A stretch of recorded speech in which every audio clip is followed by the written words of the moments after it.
Bismillahirrahmanirrahim. Assalamualaikum warahmatullahi wabarakatuh. Alhamdulillah, kita bersyukur kepada Allah Subhanahu wa taala. Pada hari ini kita masih diberi kesehatan dan kesempatan untuk melanjutkan pembelajaran.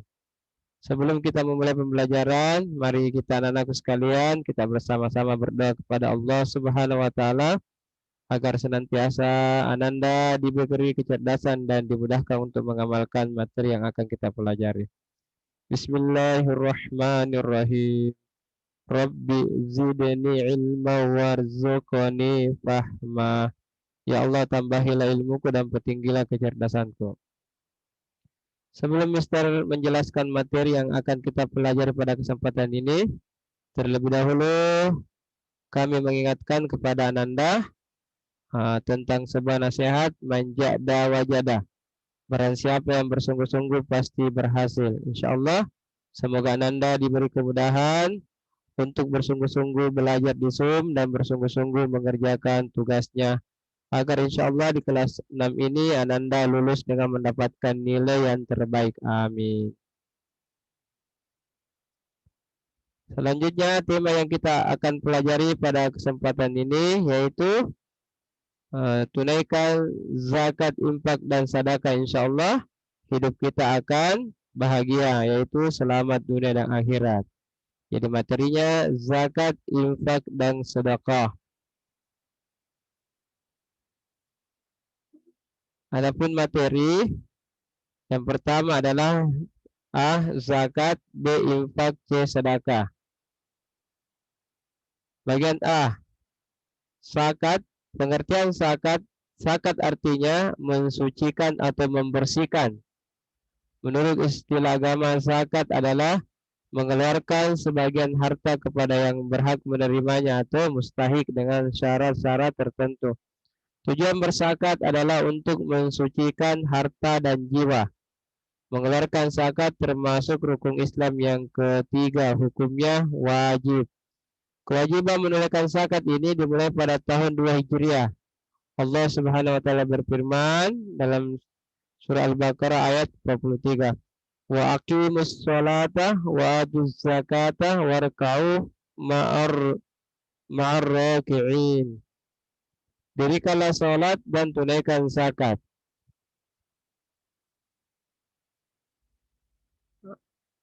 Macam-macam zakat. Zakat terbagi dua. Yang pertama zakat fitrah, yaitu zakat jiwa, yaitu zakat yang dikeluarkan untuk mensucikan jiwa dan memberikan kepada fakir miskin. Yang kedua zakat mal atau disebut zakat harta, yaitu zakat yang dikeluarkan untuk membersihkan harta benda yang dimiliki oleh muzakki setelah mencapai syarat-syarat tertentu. Oke, yang pertama zakat fitrah. Zakat fitrah yaitu mengeluarkan sebagian harta berupa makanan pokok kepada fakir miskin dengan syarat-syarat tertentu. Adapun syarat zakat fitrah yang pertama beragama Islam, yang kedua mempunyai kelebihan makanan, yang ketiga masih hidup sewaktu terbenam matahari pada akhir bulan Ramadan. Dalam sebuah keluarga, maka yang bertanggung jawab mengeluarkan zakat fitrah adalah kepala keluarga. Adapun orang yang wajib mengeluarkan zakat disebut muzakki. Banyak zakat fitrah yang dikeluarkan. Dalam sebuah hadis dijelaskan satu sa itu seukuran 3,5 liter atau 2,6 kilogram setiap satu orang. Nah, contohnya keluarga Pak Dani ada 4 orang. Nah, berapa yang harus dikeluarkan zakat fitrahnya? Jadi tinggal dikali 3,5 liter kali 4, jadi 14 liter. Jadi 14 orang, jadi 4 orang yaitu mengeluarkan 14 liter karena setiap satu orang harus mengeluarkan 3, liter beras. Adapun penjelasan, muzakki adalah orang yang wajib mengeluarkan zakat. Mustahik adalah orang yang berhak menerima zakat. Adapun mustahik zakat fitrah yaitu memberi makan kepada orang fakir dan miskin. Waktu zakat fitrah ada 3 waktu yang diperbolehkan, yaitu mulai awal bulan Ramadan sampai akhir bulan Ramadan. Waktu yang wajib yaitu sesudah terbenam matahari akhir bulan Ramadan sampai menjelang sholat subuh tanggal 1 Syawal. Waktu yang utama yaitu sesudah sholat subuh sampai menjelang sholat Idul Fitri. Nah, dari waktu berzakat fitrah ini yang perlu diperhatikan, jangan sampai setelah Idul Fitri. Kalau kita mengeluarkan zakat fitrah setelah sholat Idul Fitri, maka tidak termasuk lagi zakat fitrah, tapi sedekah biasa. Nah, kita sudah termasuk durhaka karena melalaikan kewajiban kita.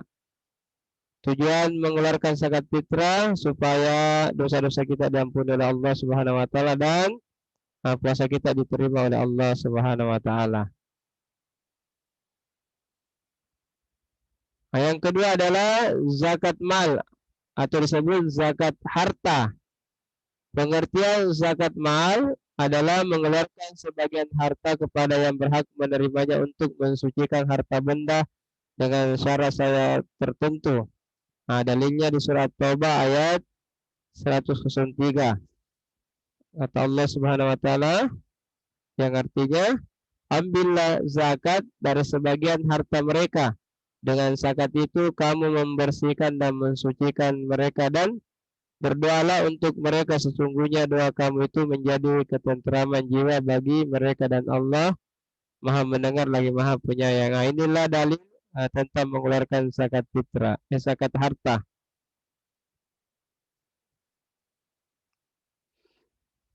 Selanjutnya syarat wajib zakat mal ada 5. Yang pertama beragama Islam, merdeka milik sendiri. Yang keempat adalah mencapai nisab. Apa itu nisab? Batas perhitungan atau ukuran. Yang kelima adalah mencapai setahun atau haul. Jadi zakat harta ini ada 2 yang diperhatikan, yaitu mencapai nisab, batas perhitungan. Selanjutnya adalah mencapai setahun harta yang kita kumpulkan, yaitu disebut haul. Adapun harta yang wajib disakati, yang pertama emas, perak dan uang atau barang-barang yang berharga. Yang kedua harta perniagaan, yaitu harta yang kita dapatkan dalam berdagang. Yang ketiga barang tambang atau rikas. Rikas ini adalah barang temuan. Yang keempat hasil pertanian atau hasil bumi. Yang kelima adalah binatang ternak seperti sapi, onta, kambing. Adapun ayam tidak termasuk binatang ternak yang disakati.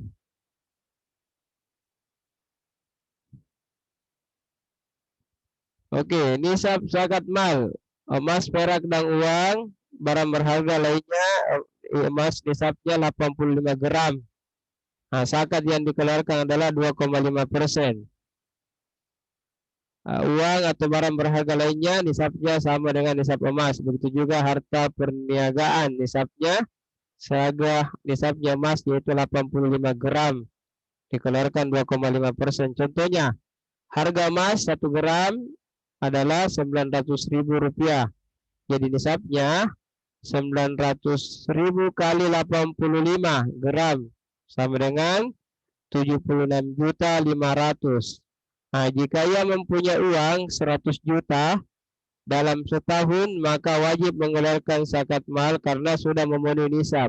Nisabnya adalah 76.500.000. Sementara uangnya dalam 1 tahun dia kumpulkan 100 juta, maka wajib mengeluarkan zakat harta, yaitu 2,5% dari harta yang dia miliki. Nah, contohnya cara menghitung zakat mal, 100 juta kali 2,5 per 100 sama dengan 2.500.000 yang dia keluarkan. Jadi zakat harta yang wajib dikeluarkan Pak Dani adalah 2.500.000 dari 100 juta uang yang dia miliki, yaitu 2,5%. 2.500.000. Ada 2 hal yang diperhatikan tentang zakat mal. Yang pertama nisab. Nisab itu batas perhitungan dikeluarkan zakat ukuran. Nisabnya itu 85 gram emas. Yang kedua haul, harta yang dikumpulkan cukup setahun.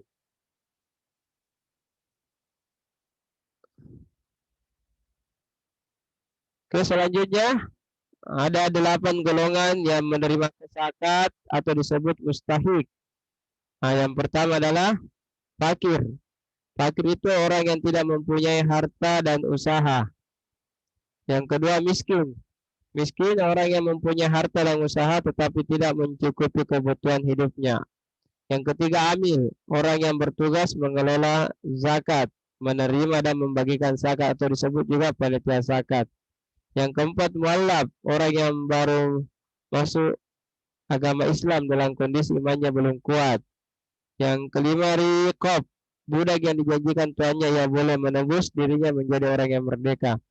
Yang keenam garim, orang yang dililit hutang untuk kebaikan. Yang ketujuh adalah fisabilillah, orang yang berjuang untuk menegakkan agama Islam. Yang kedelapan adalah ibnu sabil, orang yang kehabisan bekal dalam perjalanan menuju kebaikan. Inilah yang Allah jelaskan di dalam Al-Quran. Ada 8 golongan yang menerima zakat atau disebut mustahik. Oke, silakan Ananda dihafalkan materi ini. Insyaallah pertemuan selanjutnya Ananda akan progres menghafal 8 golongan yang menerima zakat harta. Oke, selanjutnya infak. Infak berasal dari kata bahasa Arab ampako yang berarti mengeluarkan sesuatu harta untuk kepentingan sesuatu. Infak berarti mengeluarkan sebagian dari harta ataupun pendapat penghasilan untuk satu kepentingan. Jadi dalam berinfak ini tidak ada batasnya. Nah, boleh kita berinfak di masjid 50 juta, 100 juta, dan lain-lainnya untuk kepentingan umat Islam dan kepentingan umum ya.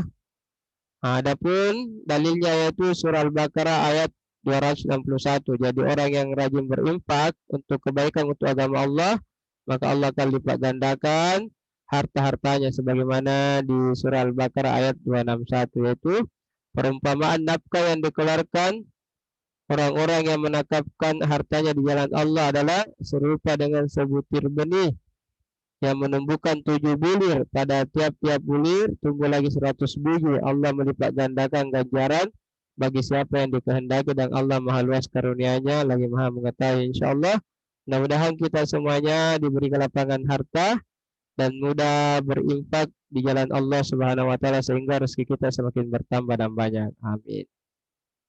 Oke, selanjutnya yang terakhir adalah sedekah.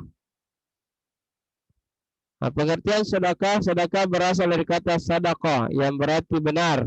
Sedekah adalah pemberian semata-mata karena Allah.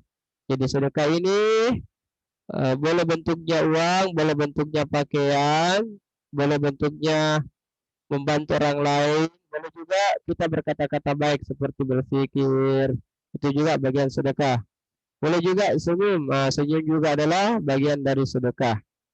Ketika memberikan sedekah yang harus diutamakan adalah kerabat atau saudara terdekat yang membutuhkan bantuan. Jadi kita melihat kerabat kita, keluarga kita yang miskin, yang sangat membutuhkan, itu yang kita dahulukan. Setelah itu barulah orang lain.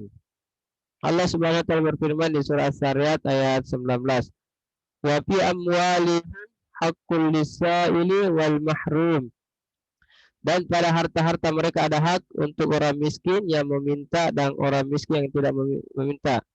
Dan jadi ayat ini menjelaskan bahwa orang-orang yang kaya yang dikaruniakan oleh Allah Subhanahu wa taala harta, di situ ada hak orang miskin yang harus kita keluarkan supaya harta-harta kita semakin bertambah dan bersih dan suci. Selanjutnya ada sedekah yang pahalanya tidak pernah putus, mengalir terus meskipun orang yang memberi sedekah itu sudah meninggal dunia. Disebut sedekah itu adalah sedekah jariah. Jadi sedekah jariah adalah sedekah yang tidak pernah terputus, mengalir terus pahalanya meskipun orang itu sudah meninggal.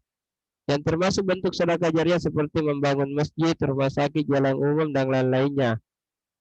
Dalam sebuah hadis juga dijelaskan ada 3 amalan yang tidak akan terputus meskipun dia sudah meninggal, yang adalah kata Nabi, apabila manusia telah meninggal dunia maka semua amal perbuatannya terputus kecuali 3 hal: sedekah jariah, ilmu yang bermanfaat, dan anak soleh yang mendoakan orang tuanya. Jadi mudah-mudahan Ananda semuanya insya Allah menjadi anak yang soleh dan soleha, sehingga orang tuanya nanti mendapatkan investasi, baik dia masih hidup ataupun sudah meninggal, insya Allah mendapatkan terus pahala dari anak-anaknya, yaitu anak yang soleh yang mendoakan orang tuanya.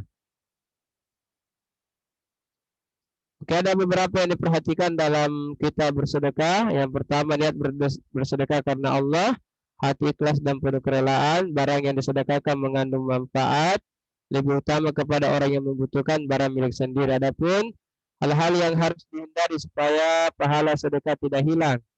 Hindari hal-hal yang dapat menghilangkan pahala sedekah. Yang pertama, tidak ikhlas. Yang kedua, menyakiti perasaan yang menerima. Yang ketiga, menyebut-nyebut sesuatu yang telah diberikan. Ria, ingin memperoleh pujian orang lain. Yang kelima adalah sombong dan merendahkan orang lain saat dia bersedekah. Oke, nasihat: semakin banyak bersedekah, insya Allah rezeki semakin bertambah dan hidup semakin berkah. Yang itu janji Allah Subhanahu Wa Taala. Sedekah juga bisa mencegah dari hal-hal yang buruk, yaitu bisa mencegah musibah. Sedekah juga banyak manfaatnya, bisa juga menyembuhkan orang yang sakit ketika sakitnya lama, sudah sering ke dokter tapi tidak sembuh-sembuh. Insya Allah dengan bersedekah Allah Subhanahu Wa Taala akan menghilangkan penyakitnya. Sedekah juga bisa memadamkan api neraka. Kata Nabi, sedekahlah kalian meskipun sebutir kurma, dengan sebutir kurma itu bisa memadamkan api neraka. Insya Allah mudah-mudahan kita semuanya dilapangkan rezeki oleh Allah Subhanahu Wa Taala sehingga kita bisa berbagi kepada orang yang membutuhkan. Oke, demikianlah penutup. Jazakumullah khair atas perhatiannya. Insya Allah semoga Ananda semuanya dan keluarganya selalu dalam keadaan sehat dan dimudahkan untuk selalu dekat kepada Allah Subhanahu Wa Taala dan dijauhkan dari hal-hal yang buruk. Kita tutup pembelajaran ini dengan sama-sama membaca Alhamdulillahirabbil alamin. Dan insyaallah kita akan dimatikan sesuai kebiasaan hidup kita. Maka pilihlah kebiasaan yang baik. Sekian, fastabiqul khair. Wassalamualaikum warahmatullahi wabarakatuh.